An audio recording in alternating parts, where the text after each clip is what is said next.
Good evening days investors Siyad legal എല്ലാ ദിവസമായിട്ടുള്ള post market റിപ്പോർട്ടിലേക്ക് കിടക്കാം. അങ്ങനെ നിക്ഷേപകർക്ക് ഒരു പുതിയ പ്രതീക്ഷകൾ നൽകി നിഫ്റ്റി വീണ്ടും 24,000 പരിസരത്ത് എത്തി നിൽക്കുകയാണ്.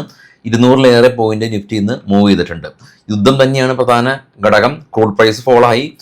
ഈ യുദ്ധത്തിൽ നിന്ന് ഇറാനോ യുഎസോ പൂർണ്ണമായിട്ടും പിന്മാറിയിട്ടില്ല, അല്ലെങ്കിൽ യുദ്ധം നിർത്തിയെന്ന് ഒഫീഷ്യലായിട്ട് പറഞ്ഞിട്ടുമില്ല. എന്നാലും വലിയ തോതിലുള്ള ആക്രമണങ്ങൾക്ക് ചെറിയൊരു ശമനം വന്നിട്ടുണ്ട്. അതുമാത്രമല്ല, പാകിസ്ഥാനും ഖത്തറും ഒമാനും ഉൾപ്പെടെയുള്ള രാജ്യങ്ങൾ മധ്യസ്ഥ ചർച്ചയ്ക്ക് വേണ്ടിയിട്ട് തയ്യാറായി വന്നിട്ടുണ്ട്. ചർച്ചകൾ പുരോഗമിക്കുന്നുണ്ടെന്നുള്ള ഒരു റിപ്പോർട്ടുകളുണ്ട്.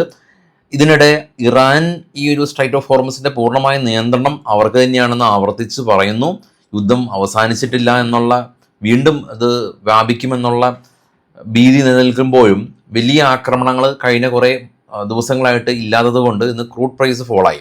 ഗ്ലോബൽ മാർക്കറ്റ് ഒന്ന് കണ്ടുവരുമ്പോൾ നമുക്ക് ക്ലാരിറ്റി വരും. ഏറ്റവും താഴെ ട്രേഡ് ചെയ്യുന്ന 3 യൂറോപ്യൻ മാർക്കറ്റും 2 യൂറോപ്യൻ മാർക്കറ്റ് FTSEയും ഡാക്സും. ഡാക്സ് ജർമ്മൻ മാർക്കറ്റാണ്. ജർമ്മൻ മാർക്കറ്റൊക്കെ 430 പോയിന്റിൻ്റെ ശക്തമായ റാലിയിലാണ്. ഇന്ത്യ വിക്സ് ഇന്ന് കൂൾ ഡൗൺ ആയി. 1.39% ഒരു ഫോൾ ഉണ്ടായി. കൂടാതെ തന്നെ അതിന് മുകളിലേക്ക് നോക്കുകയാണെങ്കിൽ കൊറിയയും നാസ്ഡാക്ക് ഫ്യൂച്ചറും ഡോ ഫ്യൂച്ചറും എല്ലാം തന്നെ പോസിറ്റീവാണ്. ഏറ്റവും ടോപ്പിലേക്ക് പോകുകയാണെങ്കിൽ ഗോൾഡും 4100 ആയി, സിൽവർ 59 ആയി, ബിറ്റ്കോയിനും മൂവ് ചെയ്തു. ബ്രന്റ് ഓയിൽ 6% ഇടിഞ്ഞ് 85 എന്ന നിലയിലാണ് ഈ ഒരു നമ്മളുടെ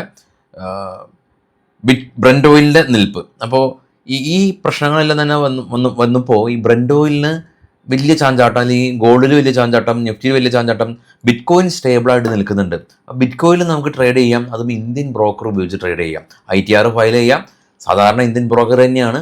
അപ്പോൾ അതിന് നിങ്ങൾക്ക് ട്രേഡ് ചെയ്യാനായിട്ടുള്ള കംപ്ലീറ്റ് കോഴ്സ് ഫ്രീ ആയിട്ട് നമ്മൾ പ്രൊവൈഡ് ചെയ്യും. ഈ വീഡിയോയുടെ ഡിസ്ക്രിപ്ഷനിലല്ല, ഫസ്റ്റ് കമൻറ്റിൽ ഒരു ഗൂഗിൾ ഫോം ഉണ്ട്, ഫില്ല് ചെയ്യുക. നമ്മൾ കോഴ്സ് ഫ്രീ ആയിട്ട് തന്നെ പ്രൊവൈഡ് ചെയ്യും.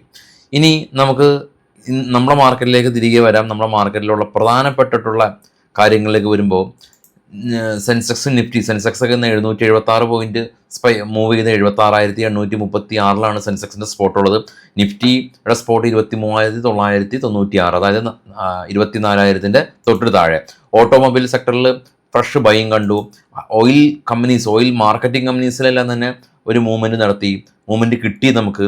പെയിൻ കമ്പനീസ് അല്ലെങ്കിൽ ഈ ജെറ്റ് ഫ്യൂൽ പ്രൈസ് എല്ലാം തന്നെ കുറവ് രേഖപ്പെടുത്തിയതും, കൂടാതെ തന്നെ KFIN ടെക്നോളജി പോലുള്ള കമ്പനീസ്, മറ്റുള്ള IT കമ്പനീസ്, കോൺഗോർ ഉൾപ്പെടെയുള്ള കമ്പനീസിൻ്റെ ഒരു നല്ലൊരു പോസിറ്റീവായിട്ടുള്ള ഒരു Q1 result, IDFC first bank, AU small finance bank തുടങ്ങിയ കമ്പനീസിൻ്റെ മികച്ച ഒരു പോസിറ്റീവ് ആയിട്ടുള്ള റിപ്പോർട്ട്, IT കമ്പനീസിനെല്ലാം തന്നെ ജെഫ്രീസ് അപ്ഗ്രേഡ് ചെയ്തു എന്നുള്ള ഒരു ന്യൂസ് എന്നുള്ളതൊക്കെ ആണ് ഇന്നത്തെ ഇന്ത്യൻ മാർക്കറ്റിലുള്ള പ്രധാനപ്പെട്ടിട്ടുള്ള നിഫ്റ്റിനെ മുന്നോട്ട് നയിക്കാനായിട്ട് കാരണമായിട്ടുള്ളത്.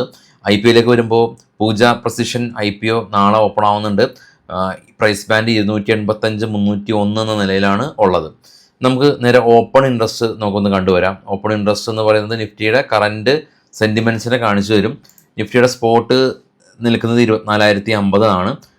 ഈ സ്പോട്ടിൻ്റെ വളരെയധികം പരിസരത്ത് ഈ റെഡ് കളർ കാണുന്നതെല്ലാം തന്നെ പുട്ട് റൈറ്റിംഗ് ആണ്. പുട്ട് റൈറ്റ് ചെയ്യുക അല്ലെങ്കിൽ പുട്ട് സെല്ല് ചെയ്യുക എന്ന് പറയുന്നത് മാർക്കറ്റിലുള്ള ബുള്ളിഷ്നെസ്സിനെ സൂചിപ്പിക്കുന്നു.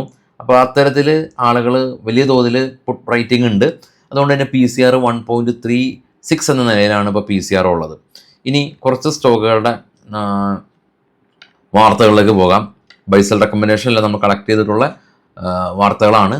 സ്റ്റോക്ക് മാർക്കറ്റ് ഏറ്റവും കുറഞ്ഞ ഫീസിൽ ലോകത്തിൻ്റെ ഏത് കോണിൽ ഇരുന്ന് ഓൺലൈനായിട്ടോ അല്ലെങ്കിൽ കൊച്ചി കോഴിക്കോട് ഓഫീസിലോ ഓഫ്ലൈനായിട്ടോ പഠിക്കാൻ താല്പര്യമുണ്ടെങ്കിൽ ഫസ്റ്റ് ഡിസ്ക്രിപ്ഷനിൽ നമ്പർ ഉണ്ട്, കോൺടാക്ട് ചെയ്യുക. നമുക്ക് ഒരുമിച്ച് തന്നെ പഠിക്കാം. സ്റ്റോക്കുകളുടെ വാർത്തകളിലേക്ക് പോകുമ്പോൾ ആദ്യം നമുക്കുള്ളത് BL ആണ്. BL നെറ്റ് പ്രോഫിറ്റ് 8.8% സ്പൈക്ക് ചെയ്ത് 1,054 കോടി രൂപ.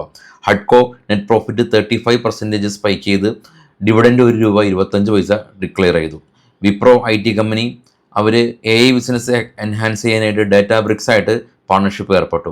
പേടിഎം ക്ലിയർ ടാക്സ് ആയിട്ട് ITR ഫയൽ ചെയ്യുന്നതിന് വേണ്ടിയിട്ടുള്ള ബിസിനസ്സിൽ ടൈപ്പായി. വെൽസ്പൻ കോർപ്പ് കമ്പനി പുതിയ ഓർഡർ കിട്ടി, 960 കോടി രൂപയുടെ order. Tata Power company net profit 1,059 നിന്ന് 11,760 കോടി രൂപയിലേക്ക് പ്രോഫിറ്റ് ഉയർന്നു. ഫൈസർ കമ്പനിയുടെ CFO റിസൈൻ ചെയ്തതായിട്ടുള്ള news. Gravita India net profit 93 നിന്ന് 106 കോടി രൂപയിലേക്ക് ഉയർന്നു. സാഗിൾ പ്രീമിയേഡ് കമ്പനി അവർ ഡാൽമിയ ഇന്ത്യയായിട്ട് ഒരു പുതിയ ബിസിനസ് കോൺട്രാക്ട് സൈൻ ചെയ്തു. L&T കമ്പനിക്ക് പുതിയ ഒരു ഓർഡർ ലഭിച്ചതായിട്ടുള്ള ന്യൂസ് ഉണ്ട്. PN Gadgil Jewellers company net profit 68 നിന്ന് 100 കോടി രൂപയിലേക്ക് ഉയർന്നു. സ്റ്റോക്ക് നിന്ന് 6.5% സ്പൈക്ക് രേഖപ്പെടുത്തി. TTML അതായത് Tamil Nadu mercantile bank company net profit 305 നിന്ന് 410 ഉയർന്നു.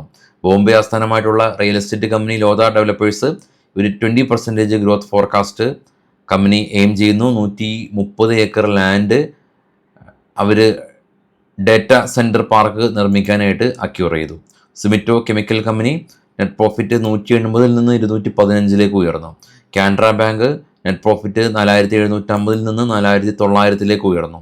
ടാറ്റ എലക്സി കമ്പനി SCTIMST ആയിട്ട് ഒരു പുതിയ ഹെൽത്ത് കെയർ ബിസിനസ്സിന് വേണ്ടിയിട്ടുള്ളൊരു കോൺട്രാക്ട് സൈൻ ചെയ്തു.